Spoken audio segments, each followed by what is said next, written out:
make today is really all about. I'll just put a light on. Hang on. This is Talk Radio. Let's switch to news headline.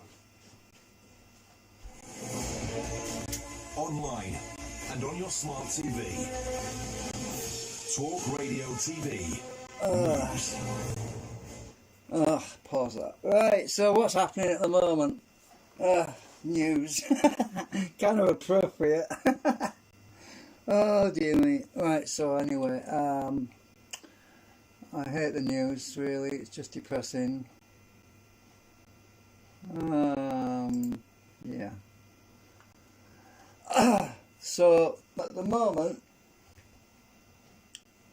I've been watching Mike Graham on Talk Radio. At the moment, we're kind of in a bit of a limbo situation. I've actually got the printer set to go. So I'm printing another segment design. I'm just waiting for the printer to warm up. Right, so I know it's about 4 days since the last time I did a video.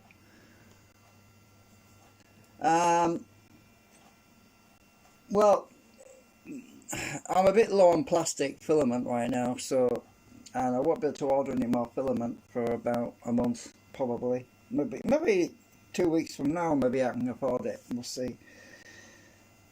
The good news is I got the generator paid off, the petrol generator, which I was buying off a friend. I got that sorted out.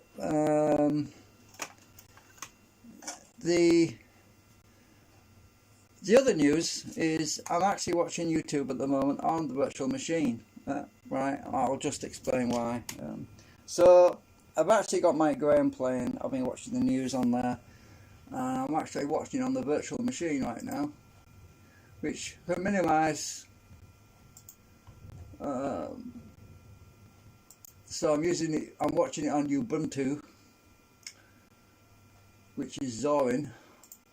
Zorin's a pretty good operating system actually, but I use it on the virtual machine because then I don't have to mess with all my drivers and stuff like that. Because okay, Ubuntu comes with a whole set of drivers, but I'm not so sure how well it would control my CPU throttle control and all that, because I have power saving features on the on my computer, which I don't know if Ubuntu has all that built in. I don't think it has, so I'm not even going to bother risking it. Oh, I got a message. What was that from?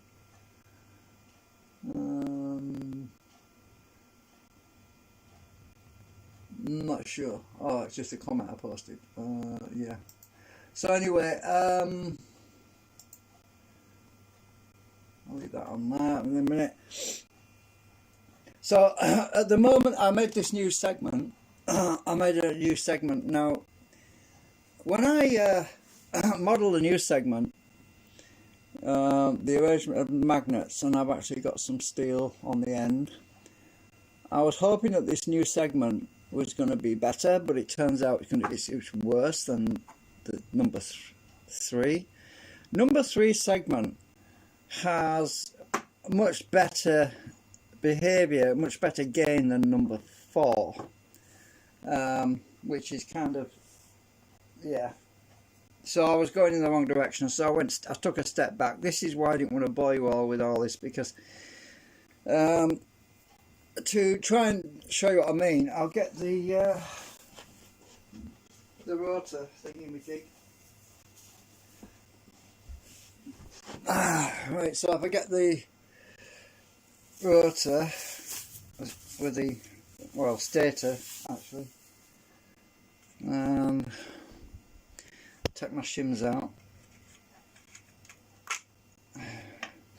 These just keep things from warping on me when I'm not using it.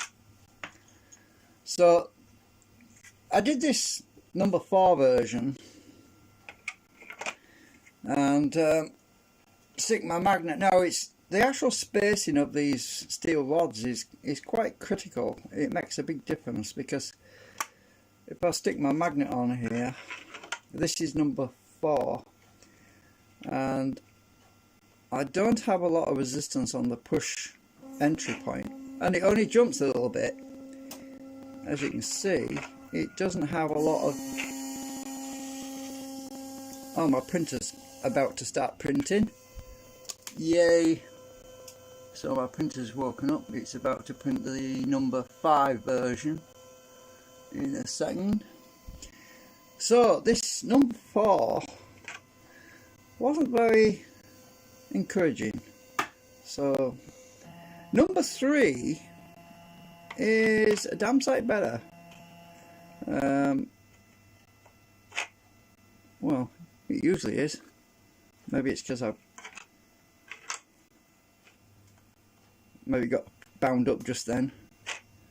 Well, number 3 normally is really good. Oh, for some reason it's not. It's got very low resistance on the entry. Oh yeah, right. So number 3, number 4. Yeah, number 4.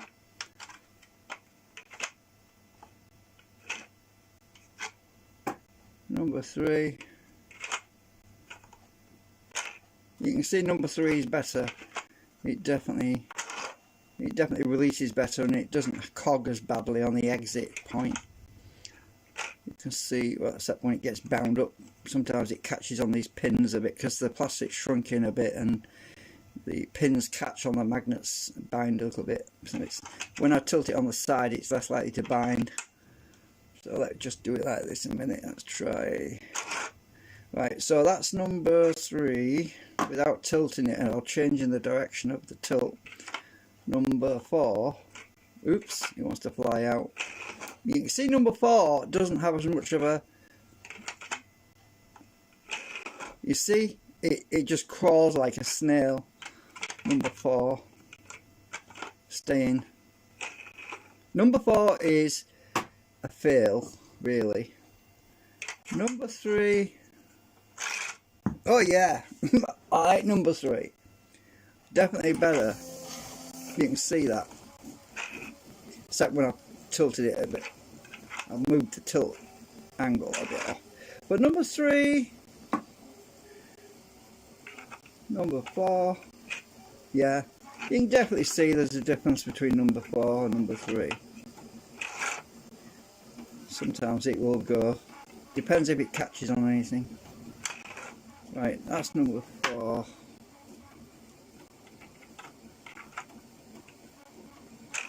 Number 3. Anyway, I'm pretty sure number 3 is better. So I've been playing around with it, and after a while you kind of get a little bit dizzy. But it's important to feel the resistance on the entry and exit points. And on the entry point, if you keep it in the center on the number 3, there's basically virtually no resistance on the entry, except when I get pulled into the magnets in the middle there. So I can actually get in there, and then it really pulls through. It really just pulls through quite well till it gets to the exit point, and then releases. Now, the thing about the rotor, the stator rather, is that there's multiple rods. Obviously, they're close together, so we have a multiple drive effect on the middle section. I was playing around with this on the outer rim and the inner rim as well. So if I stick this on the outside, and we stick this on the outside rim, which is that one, we see that number 3 really likes that kind of, yeah, it does work pretty well. I need to be further back actually, about here to start there. If I can get it to hold that with my finger so it doesn't get, so number 3, it sticks a bit sometimes on there. So, yeah, number 3, it doesn't seem to like the outside rim very much. Let's try number 4 on the outside rim. I'm just about there, so number 4 didn't work. See, there's the 2, I think, oh, which one's this one? Forgotten now. That's number 1. There we go to number 1. Let's try that one on the middle section. Number 1 is, it kind of wants to leave, it wants to jump out of this thing. number 1 is really kind of not very good. Number 2, yeah, that just wants to leave, it wants to jump out. That seems to work quite well though.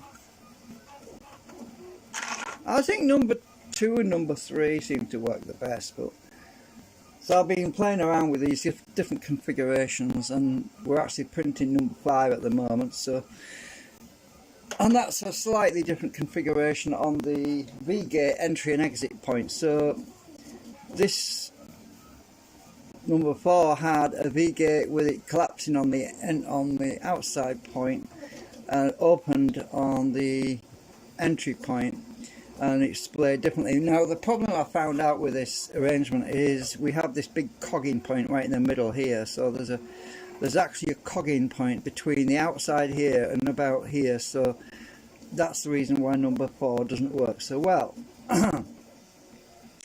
And that's just picked up a bunch of steel off there. Whereas this one, number 3, we can get into the arrangement. We don't have any cogging in there until we actually leave. We don't actually have any cogging at all, and then we can actually come out the end, and we don't actually have any cogging with this, so it actually works pretty well. So I actually decided that I would invert the magnets on the V-gate on the entry side to see if we can improve the actual pull through, and that's what I'm printing right now. So well, I haven't really been getting much done this week, to be honest with you. I've been watching videos and chilling out because I know for a fact that my plastic's going to run out, and yeah, we've only got a little bit of plastic, enough to print some more of these segments, but washer stuck to the bottom of that. So we've got enough plastic to repair the rotor anyway. So at some point I want to go back to sorting out that rotor, the other rotor I'm on about, the other stator. So I'm also, this particular stator as well, I want to adjust the spacing of the rods, because I think the rods spacing on here at the moment, they're actually, if I measure, the spacing at the moment is on the middle section is about 6 millimeters, 5 millimeters, 5 millimeters, just a fraction under 5, about 4.5 millimeters. So the spacing of these 1.6 millimeter steel welding rod is about 1.6 millimeters roughly. Yeah, slightly variable because some of them are actually closer together because of the way I had to get them to fit evenly, but the outside ones are actually about 6 millimeters more or less. So the outside ones are 6 millimeters. Now the inside rods are too close. They're actually more like 4 millimeters, 3 millimeters. So the middle ones are too close together. It seems to work better on the midsection, which is about, as I say, about 5 millimeters. So they seem to work pretty well on that spacing. So I made a note. I actually wrote on the side of here 5 millimeter space to remind me, so that if I make another one of these, which I don't really want to do. But the other thing I was going to try at some point is to remove every other one.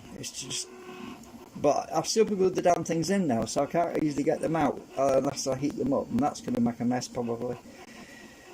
So yeah, you see, the spacing is relative to the spacing of the magnets, right? So if your magnets on the segment are about wrong way up again. If the magnets are about 5 millimeters apart, then that's what you need to put the rods as well, about the same. So these magnets are about they're about, well, the gap between the magnets is about 1 millimeter actually. the gap between the magnets is about 1mm, but the actual magnets, if you measure from the centre of the magnets, it's about 4mm. So yeah, the spacing of the magnets and the rods is quite important. Otherwise, it doesn't do well. It just doesn't do well at all. As I say, I'm not happy with number 4 at all. It's a bit of a reject. I tried different combinations. I tried the magnets, pulling them out. So these little magnets on the end, I just kind of push them out like this. These are the weak ones. I push these out like this, and I swapped the poles around and inverted them so the pole that was normally on the inside was now on the end, and tried different combinations to just basically find the best behaviour, because sometimes it doesn't always work the way you think it's going to work, because the field is bending. We have this huge field that's bending around, and it's a bit unpredictable. So if I actually stick this on the side of here, it sticks to the wall there, but when you get to about here, it's pushing away from the wall. It's actually hovering right there, and then you get to this point and it collapses again. So we have this big bubble round about here where it just wants to ride on the segment. You can pretty much see it if I just bring it into the side. It just wants to push it away, look. So that is kind of a fail. Let's see we've got the bubble on this one. This bubble seems to ride much bigger. Seems to have a bubble, which magnetic field bubble, that rides between about here to about there, right? So this has a big field, and it wants to sit on that field, right? And on the inside, it's obviously squeezing the field and compressing that field, and it translates into thrust through. So it's actually pushing through. Instead of it, because it can't really push against it, because the field is compressed in between the outside magnets and the inside magnets. So we have this like a point that's pushing this thing through the center point, which is good. So that and obviously I've got my biasing magnets here at the bottom, which are pushing against here, which helps to cancel out any sticking points, which is what they are for in the bottom holes. So yeah, I think I've waffled enough. As I say, I haven't got much done this week. I've been kind of feeling depressed as well. I mean, it's not good what's happening in the UK fuel industry right now. It's very depressing, and I've turned, well, the timer, I basically turned it off because I'm thinking, well, I don't want my central heating coming on for any account while I can do without it, because I'm trying to save the pennies up basically. So I'm not even heating the hot water right now. So I figured, right, if I need hot water to wash the dishes, or I'm just going to boil a kettle, then I don't have to heat a whole tank full of water.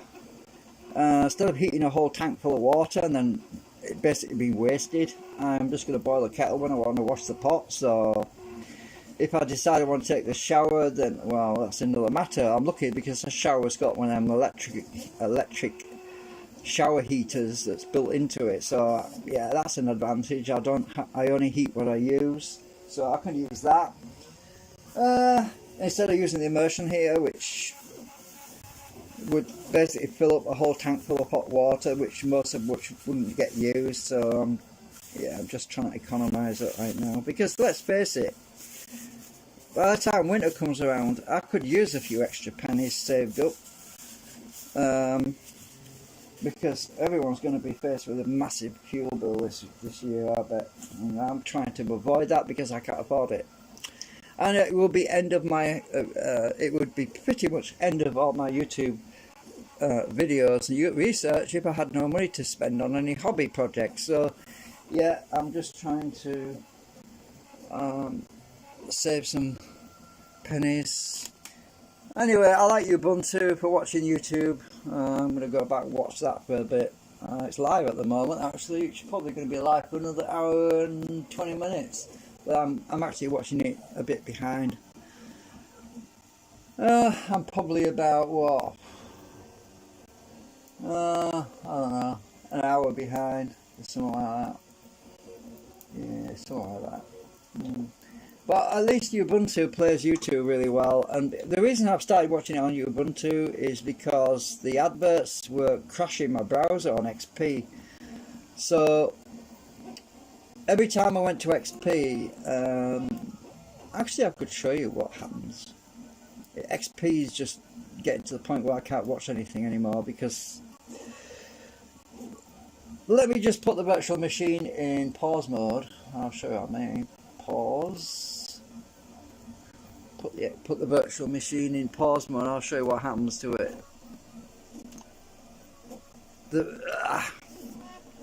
So when I want to watch YouTube videos on XP right now,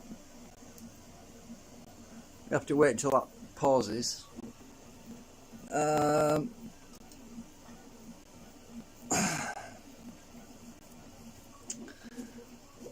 I'll close that out. I can't run the browser at the same time on XP because there's not enough memory. So what basically happens, I'll just wait for some memory to come back. Just wait till I see my memory go back up again.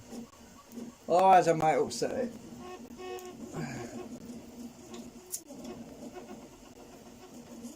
So what happens is I get an endless stream of adverts and they won't let me go past. I can't get past the adverts, they won't go. I think I should be alright now. So back on XP, open the browser. Now if I decided you want to watch a video on XP right now, the adverts basically say this video will play automatically after this advertisement. Does it? No. It gets stuck. So let's go to home. I'll show you what the problem is. Maybe somebody out there knows how to solve this. Right, which one has advertisements? I think they all have, probably. That one probably has. Sometimes they don't always stick advertisements in my face though. Now I wonder if this one has advertisements.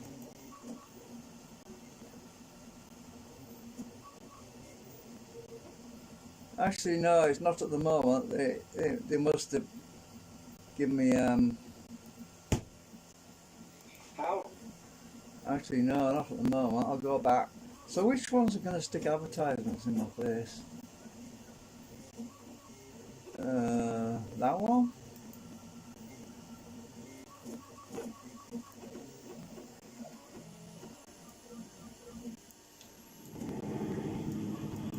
Oh my god, no advertisements right now. Normally you get advertisements and it's not doing it right now.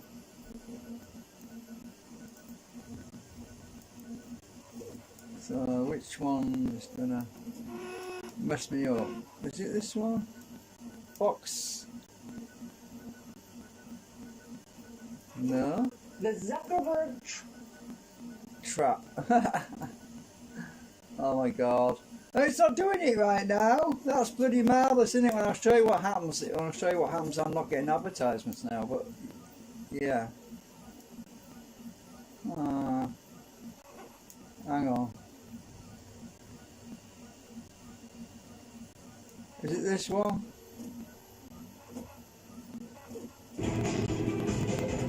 No. So now I'm not getting advertisements. So sometimes I can watch YouTube on XP without a problem, but other times I can't. I just can't get past the damn advertisements. I'm not sure why. Yeah, they just seem to stick them randomly out at you. I don't think I'm going to watch this. It's 2020. It's old news. So I can't right now. But yeah, what happens usually is I get this advertisement, right, and it starts playing and it says like 20 seconds or something like that, and and then it says that this video will automatically play after this advertisement, and then the scroll bar moves to the end, and that's it.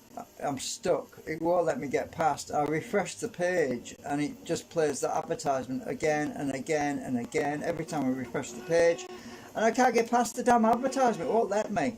And there's no box that says skip advert. It won't skip. It just, I'm caught in Groundhog Day basically.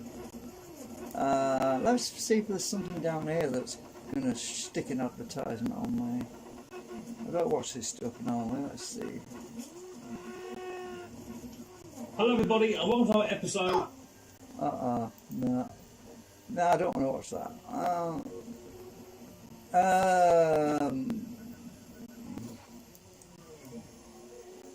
When you want to show it, it won't work. Hang on a minute.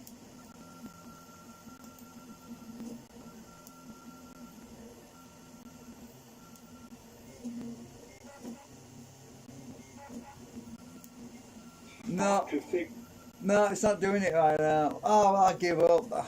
Honestly, it doesn't do it all the time, but usually if I can get past if they don't show advertisements, that's great. I can use XP, but right, frustrating. Have I got my memory back yet? Looks like my memory's coming back. I've got 2.5 gigabytes now. Almost, no, 2.349 gigabytes of memory's just come back. Good.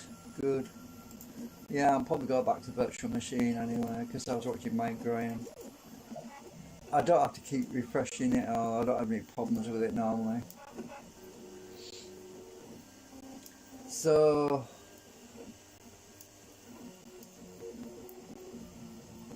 might as well carry on where I was with that.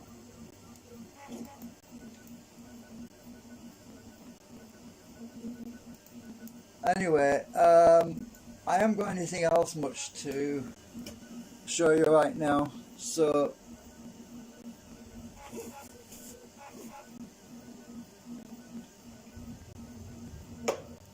the only catch with this virtual machine like is you got to wait for the damn thing to refresh. Oh, it's a pain. But let's face it, it's better than waiting for an advertisement that will never stop playing. That's the consolation. So